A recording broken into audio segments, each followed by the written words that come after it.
السلام عليكم ورحمة الله تعالى وبركاته، متتبعي قناة أكتواليتي ألجيري تي في.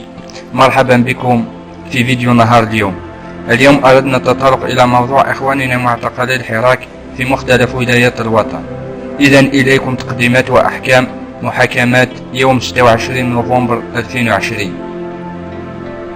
تم في محكمة بشكرة إدانة معتقل الرائي فؤاد بن زياني 6 أشهر حبس موقوفة النفاذ بعد استئناف الحكم بمجلس قضاء بشكرة من الحكم الصادر يوم 7 أكتوبر 2020 بالمحكمة الابتدائية، عام ونصف حبس منها 6 أشهر نافذة وعام حبس موقوفة النفاذ تم إطلاق سراحه بعد إصدار الحكم النهائي.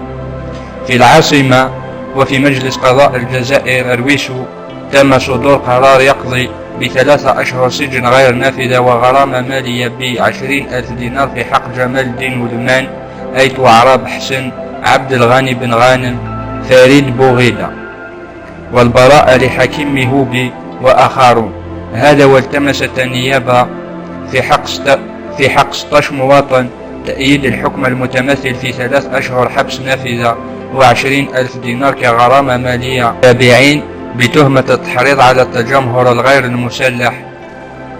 للذكر فقط أن وكيل الجمهورية لمحكمة سيدي محمد سيد عبد الهادي طلب البراءة في حق المتهمين، وهو يمثل النيابة العامة في سابقة في حق معتقلي الحراك.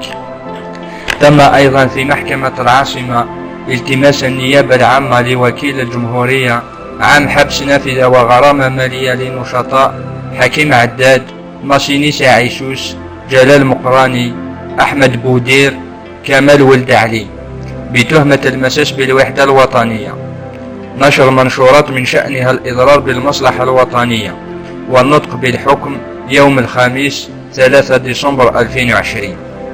أما في محكمة وهران فقد تم تأجيل محاكمة استئناف معتقلي الرأي السابقين عبد المولى هواري، الحاج بوبكة، نصر الدين بوجنان إلى يوم الخميس 10 ديسمبر 2020 من استئناف حكم 4 أشهر حبس منها شهر نافذ و3 أشهر حبس موقوفة النفاذ. للتذكير تم إطلاق سراح عبد المولى هواري، الحاج بوكبة، نصر الدين بوجنان، كريم زواش يوم 5 نوفمبر 2020 بعد استنفاذ مدة عقوبتهم. أيضا في محكمة وهران تم تأجيل استئناف محاكمة معتقل الرأي فيصل زغداد من حكم عام حبس نافذة مع الإيداع، والذي كان الحكم غيابيا بمحكمة وهران. في محكمة بشكرة تمت محاكمة يوم الخميس 26 نوفمبر 2020 الناشط نبيل حسيني بمحكمة بشكرة، والتمست النيابة العامة 3 سنوات حبس نافذة وغرامة مالية، المداولة والنطق بالحكم يوم الخميس 3 ديسمبر 2020. عودة إلى محكمة العاصمة فقد تم تأييد قرار مجلس قضاء عن حكم ابتدائي 2 شهر حبس موقوفة النفاذ للمعتقلين السابقين خلاف مشعودي، فيصل غانم.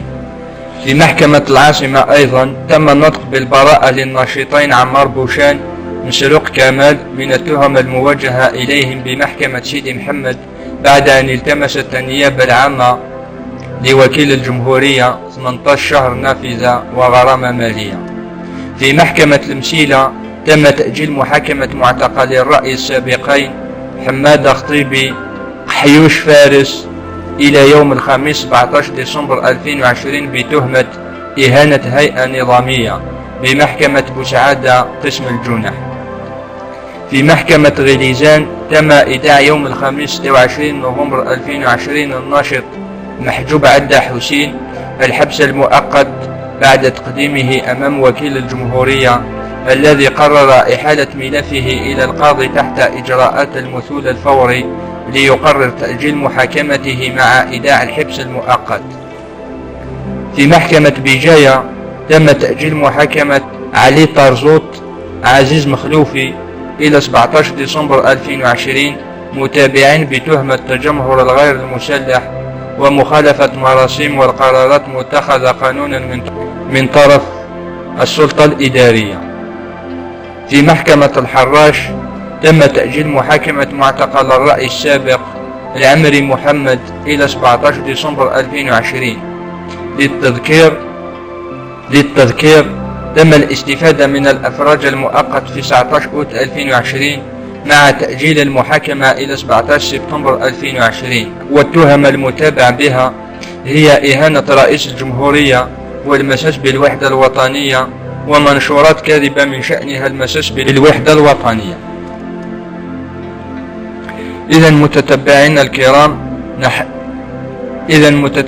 الكرام كانت هذه أهم التقديمات والأحكام في محاكمات يوم 26 نوفمبر 2020 لمعتقل الحراك.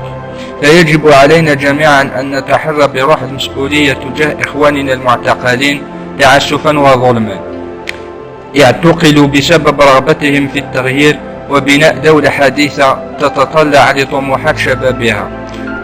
فالتذكير بأسماء إخواننا المعتقلين ونشر صورهم على مواقع التواصل الاجتماعي أقل ما يمكن أن نفعله من أجلهم في الوقت الراهن.